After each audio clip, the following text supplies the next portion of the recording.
Collector साहिबा भाग 2 से सुनिए। प्रेम, प्यार, जज्बात पर लिखा ये अंश। शाम का समय था, हल्की हल्की हवा बह रही थी और आसमान में सूरज ढलने को तैयार था। मैं, मोहित, लवगुरु और सुमित हडसन लाइन स्थित एक पार्क में धीरे धीरे टहल रहे थे।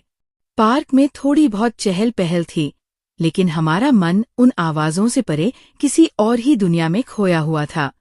लवगुरु हमेशा की तरह अपनी धीमी, सोचने वाली चाल में था, जैसे हर कदम के साथ किसी गहरे विचार में डूबा हो। उसकी आंखों में एक अलग ही चमक थी, जैसे वो किसी रोमांटिक कहानी का नया अध्याय लिख रहा हो, लेकिन जुबान से कुछ नहीं कह रहा था। सुमित, हमेशा की तरह, हल्के अंदाज में कोई चुटकुला सुना रहा था, जिससे बीच बीच में हमारी हंसी फूट पड़ती। उसकी बातों में एक सुकून था, जैसे वो जिंदगी की उलझनों से परे एक सरल दुनिया में जी रहा हो। हमारी चाल में कोई जल्दबाजी नहीं थी। पार्क की हरियाली और हल्की ठंडक ने हमें एक तरह की शांति में ढाल दिया था। कभी कभी हम रुकते, बेंच पर बैठे लोगों को देखते या खेलते हुए बच्चों को, और फिर बिना कुछ कहे फिर से चल पड़ते। हमारी बातचीत में न कोई बड़ा मुद्दा था, न ही कोई खास चिंता, बस दोस्ती का एक सहज बहाव था, जो हमें उस शाम के साथ बहाया जा रहा था। सूरज अब तक आधा डूब चुका था और उसकी सुनहरी किरणें पार्क की पत्तियों के बीच से छनकर हमारी राह पर बिछ रही थी। लवगुरु ने अचानक कुछ कहा, एक गहरा विचार, जिसे सुनकर हम दोनों थोड़ा रुक गए। सुमित ने उसकी बात पर हंसते हुए कहा, तू हमेशा ऐसी फिलॉसफी क्यों मारता है यार? हम हंसे, लेकिन फिर भी लवगुरु की बात ने कहीं न कहीं दिल में हल्की सी दस्तक दी थी। शायद इसलिए कि उस शांत शाम में, उस टहलने के सफर में, हम अपने विचारों और भावनाओं से भी टकरा रहे थे, शायद खुद से भी। यार, मुझे कभी कभी लगता है कि प्यार के पीछे भी बहुत गणित होता है। लोग सोचते हैं, तौलते हैं, फायदे नुकसान का हिसाब लगाते हैं। आखिर ऐसा क्यों?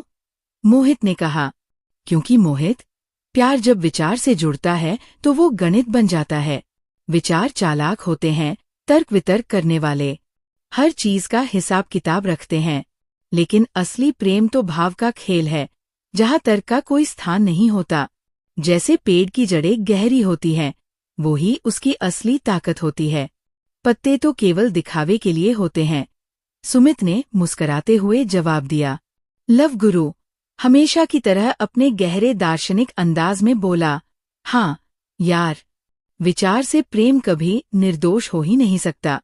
विचार तो हमेशा सजग रहने को कहता है, धोखा न खा जाओ। लेकिन प्रेम, वो तो बस बहता है, बिना शर्त, बिना सवाल के। जैसे छोटा बच्चा जब पैदा होता है तो वो भाव में समर्थ होता है, विचार में नहीं।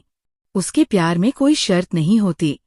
सुमित ने अपने सिर को सहलाते हुए कहा, पर क्या ये भावनात्मक प्रेम सुरक्षित होता है? विचार हमें धोखे से बचाते हैं, लेकिन प्रेम में खोने का डर हमेशा रहता है। विचार तो आखिरकार हमारा हित ही देखते हैं, है ना? विचार तुम्हें शायद धोखे से बचा ले, सुमित, लेकिन अंत में वो खुद भी धोखा दे जाता है। क्योंकि विचार तर्क से बंधे होते हैं, और तर्क का प्रेम कभी गहरा नहीं हो सकता। जब तुम प्रेम को विचारों से तौलते हो तो वो व्यापार बन जाता है। लेकिन भाव का प्रेम, उसमें तुम खो सकते हो, लेकिन वही खोना असली जीत है। लवगुरु ने थोड़ी गंभीरता से जवाब दिया। मोहित ने उत्सुकता से पूछा, तो मतलब हम जितना प्रेम को तर्क और विचारों से बांधते हैं, उतना ही हम उससे दूर चले जाते हैं? सुमित ने धीरे धीरे सिर हिलाते हुए कहा, शायद तुम सही कह रहे हो। जीवन का असली आनंद तभी मिलता है जब हम उसे महसूस करते हैं, तर्क वितर्क में नहीं फंसते। प्रेम तो बहता हुआ जल है, अगर उसे विचारों के बंधन में बांध दोगे तो उसका प्रवाह रुक जाएगा। बिल्कुल, प्रेम तो वृक्ष के नीचे की छिपी जड़ है, जो जीवन को स्थिरता देती है। पत्ते बदलते रहते हैं, लेकिन जड़ें हमेशा अपनी जगह पर रहती है। जो प्रेम जड़ों की तरह होता है, वो कभी नहीं हिलता। मोहित ने चाय का प्याला रखते हुए गहरी सांस ली और कहा, तो इसका मतलब है कि हमें अपने जीवन में विचारों को थोड़ी छूट देनी चाहिए, लेकिन प्रेम को जड़ों की तरह ही पकड़ना चाहिए, ताकि वो हमें अंदर से स्थिर और मजबूत बनाए। लवगुरु ने मुस्कुराते हुए आग की लपटों की ओर देखा और कहा, सही पकड़ा दोस्त। जीवन का असली आनंद प्रेम में ही है, और अगर तुमने सच्चा प्रेम पा लिया तो समझो सब कुछ पा लिया। मोहित, हमेशा की तरह अपनी ख्यालों की दुनिया में खोया हुआ, अचानक बोला, यार, मुझे ये बात समझ में नहीं आती कि लोग प्यार को इतना जटिल क्यों बना देते हैं। प्यार तो सीधा सादा होता है, दिल से निकलता है, दिमाग से नहीं। सुमित, जो अपने विचारों को बड़े ही तर्कसंगत ढंग से रखता था, थोड़ा सोचकर बोला, भाई, प्यार सीधा तो होता है, लेकिन जब हम उसे विचारों से जोड़ देते हैं तो सब कुछ उलझ जाता है। समझो, प्यार पेड़ की जड़ है और विचार उसकी टहनियां। जड़ें तो हमेशा जमीन के भीतर गहरी रहती हैं, मगर पत्तों को तो हवा हिलाती डुलाती रहती है। लवगुरु ने हंसते हुए कहा, विचारों को छोड़ दो सुमित। असली प्यार तो वही होता है जिसमें बस भाव हो। जैसे छोटे बच्चे को देखो, जन्मते ही वो भावों से प्यार करता है। उसे किसी से प्यार करने के लिए विचारों की जरूरत नहीं होती। मोहित ने सिर हिलाते हुए कहा, सच कह रहे हो लवगुरु। बच्चों का प्यार निर्मल होता है। उन्हें तो इस बात का फर्क ही नहीं पड़ता कि कोई अमीर है या गरीब, पढ़ा लिखा है या नहीं। वो बस प्यार को महसूस करते हैं। पर जैसे जैसे हम बड़े होते हैं, हमारे प्यार में शर्तें जुड़ने लगती है। लवगुरु ने गहरी सांस लेते हुए कहा, यही बात हमें परेशान करती है मोहित। हम सोचने लगते हैं कि क्या सही है और क्या गलत। पर असली प्रेम वही टिकता है जहां विचार खत्म हो जाते हैं और सिर्फ भाव बचते हैं। अगर हम प्यार को भावनाओं के स्तर पर जीने लगें तो शायद सारी उलझनें दूर हो जाए। सुमित ने चाय का घूंट लेते हुए एक गहरी बात छेड़ी, भाई देखो, हमारे यहाँ कहा गया है कि प्रेम सोच विचार वाला नहीं होता, ये तो भाव का खेल है। जब कोई भावनात्मक स्तर पर तुम्हें पकड़ लेता है तो समझो वह तुम्हें जड़ों से पकड़ लेता है। फिर विचार कितने भी आ जाए, उन पर कोई असर नहीं पड़ता। मोहित ने गंभीर होते हुए कहा, विचार तो जैसे हवा में लहराते पत्तों की तरह होते हैं, हर छोटी बात से हिलने लगते हैं, मगर जड़ें गहरी होती है। वो हमें स्थिर रखती है, हमें मजबूती देती है। लवगुरु ने मुस्कुराते हुए कहा, तो इसका मतलब ये है कि अगर हम जड़ों की तरह मजबूत हो जाए तो बाहरी हालात या विचार हमें हिला नहीं पाएंगे। और यही सच्चा प्रेम है जो हमें अंदर से स्थिर और शांत बनाता है। सुमित ने अपने दोस्तों की ओर देखते हुए कहा, शायद यही कारण है कि बच्चे जन्मते ही भावनात्मक रूप से इतने समर्थ होते हैं। उन्हें विचारों की जरूरत नहीं होती। उनका प्यार शुद्ध होता है, बिना किसी सवाल या शर्त के। और शायद हमें भी यही सीखना चाहिए, कैसे बिना सोचे समझे, बिना शर्त के प्यार करें। आग की लपटें धीरे धीरे कम हो रही थी, लेकिन तीनों दोस्तों की बातें अब और गहराई पकड़ चुकी थी। वो समझ चुके थे कि असली प्रेम वह नहीं जो सोच विचार से तय हो, बल्कि वह जो जड़ों से आता है, गहरा, स्थिर और शुद्ध। यार, तुम लोगों ने कभी सोचा है, इस दुनिया में सबसे बड़ा सत्य क्या है? लवगुरु ने गहरी सांस लेते हुए कहा, अब ये तो कोई फिलॉसफिकल सवाल लग रहा है, लेकिन बताओ, तुम्हारे हिसाब से सबसे बड़ा सत्य क्या है? सुमित ने थोड़ा हैरानी से उसकी तरफ देखा। सच्चाई ये है कि इस दुनिया में प्रेम के सिवाय और कुछ है ही नहीं। अगर हम ध्यान से देखें तो हर चीज में प्रेम छिपा हुआ है। ये हवा जो अभी हमें छू रही है, इसमें भी प्रकृति का प्रेम है। सूरज जो रोज उगता है, वह भी तो हमें जीवन देने के लिए ही उगता है। नदी सागर से मिलती है, भंवरे फूलों से प्रेम करते हैं, सब जगह प्रेम ही प्रेम है। लवगुरु ने थोड़ी देर सोचा, फिर बोला, लेकिन यार, यही प्रेम इंसान के जीवन में आते आते क्यों इतना उलझ जाता है? क्यों हमें ईर्ष्या, द्वेष और क्रोध के जाल में फंसने की जरूरत पड़ती है? देखो, ये विकार है ईर्ष्या, द्वेष, घृणा, हिंसा। ये तब पैदा होते हैं जब हम अपने स्वभाव धर्म से गिर जाते हैं। प्रेम हमारा असली स्वरूप है, लेकिन जब हम उससे दूर हो जाते हैं तो हमारे भीतर विकार पैदा होने लगते हैं। ये विकार हमें अंदर से तोड़ देते हैं और हमारा असली रूप, जो प्रेम, शालीनता और आत्मीयता से भरा है, उसे छिपा देते हैं। तुम्हारी बातें तो बड़ी भारी हो गई, लव गुरु। लेकिन सच कहूं, जब मैं कभी किसी से नाराज होता हूँ या किसी से जलन महसूस करता हूँ तो खुद को अजीब सा महसूस करता हूँ। लगता है जैसे मेरी पूरी शख्सियत ही बदल जाती है। सुमित ने हौले से हंसते हुए कहा, यही तो समस्या है दोस्तों। जब हम अप्रेम की बात करते हैं, जब हम गुस्सा, जलन या घृणा महसूस करते हैं, तो हम खुद से ही दूर हो जाते हैं। हमारा असली स्वरूप, जो प्रेम और आत्मीयता का प्रतीक है, वो नष्ट हो जाता है।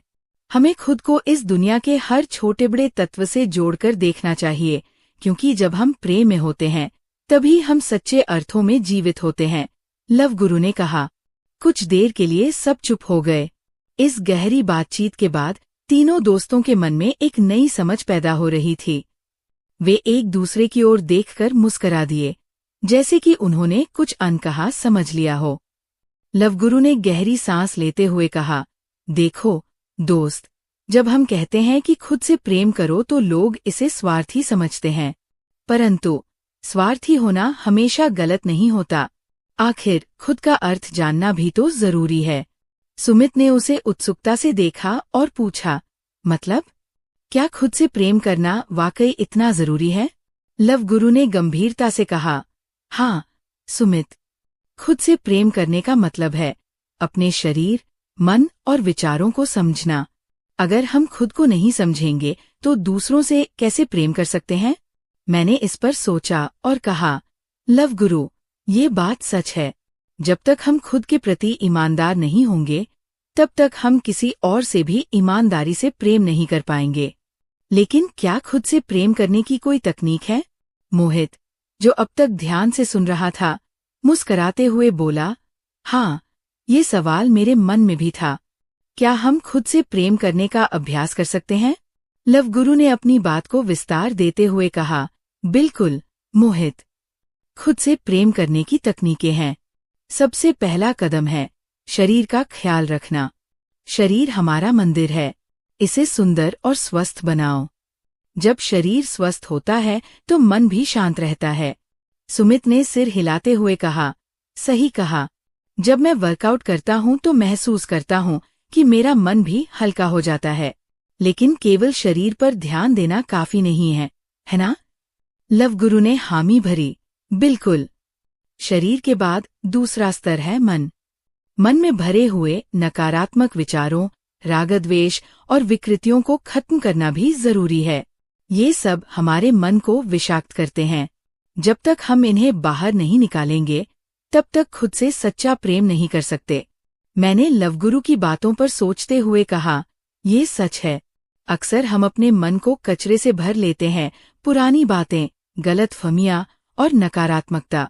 हमें इन्हें साफ करने की जरूरत है। परंतु ये कैसे किया जाए? लवगुरु ने धैर्य से जवाब दिया, स्मरण करो, मन को साफ करने का सबसे अच्छा तरीका है ध्यान और आत्मविश्लेषण। जब तुम खुद को ध्यान में बैठाकर सोचते हो कि तुम्हारे अंदर कौन से विचार हानिकारक हैं, तब धीरे धीरे तुम उन पर काबू पा सकते हो। मोहित ने मजाकिया अंदाज में कहा, तो इसका मतलब है कि हम खुद को एक मेंटल डिटॉक्स दे सकते हैं? सभी हंस पड़े। लवगुरु ने भी मुस्कराते हुए कहा, हाँ, कुछ ऐसा ही। फिर इसके बाद तीसरा स्तर है विचार। अपने विचारों को स्पष्ट रखना जरूरी है। ऊहापोह में फंसकर या हिंसक भावनाओं में उलझकर हम न केवल खुद को, बल्कि अपने रिश्तों को भी नुकसान पहुंचाते हैं। सुमित ने सोचते हुए कहा, मतलब हमें अपने विचारों को संयमित रखना चाहिए और खुद को एक स्पष्ट दिशा देनी चाहिए। जब विचार स्पष्ट होंगे तो प्रेम भी स्वाभाविक रूप से बहने लगेगा। लवगुरु ने सहमति में सिर हिलाया, बिल्कुल। और यही खुद से प्रेम करने की पहली शर्त है। जब तुम खुद से प्रेम करना सीख जाते हो, तब वह प्रेम दूसरों तक भी पहुंचता है। यह प्रेम की सबसे सुंदर बात है, ये बेशर्त होता है और बहता रहता है। मैंने अंतिम बात जोड़ते हुए कहा, तो अगर हम खुद से प्रेम करना सीख लें तो दूसरों से भी प्रेम स्वाभाविक हो जाएगा। ये एक चक्र की तरह है, खुद को समझो, खुद से प्रेम करो और फिर यह प्रेम अपने आप फैल जाएगा। मोहित ने मुस्कराते हुए कहा, हाँ, और तब हम दूसरों से बिना शर्त के प्रेम कर पाएंगे। जैसे माँ अपने बच्चे से करती है। कोई अपेक्षा नहीं, कोई गणित नहीं, बस प्रेम। सभी ने सहमति जताई और माहौल में एक शांति छा गई। हम सबने महसूस किया कि खुद से प्रेम करने का मतलब सिर्फ खुद को समझना और सुधारना है, ताकि हम दूसरों से भी सच्चा प्रेम कर सकें।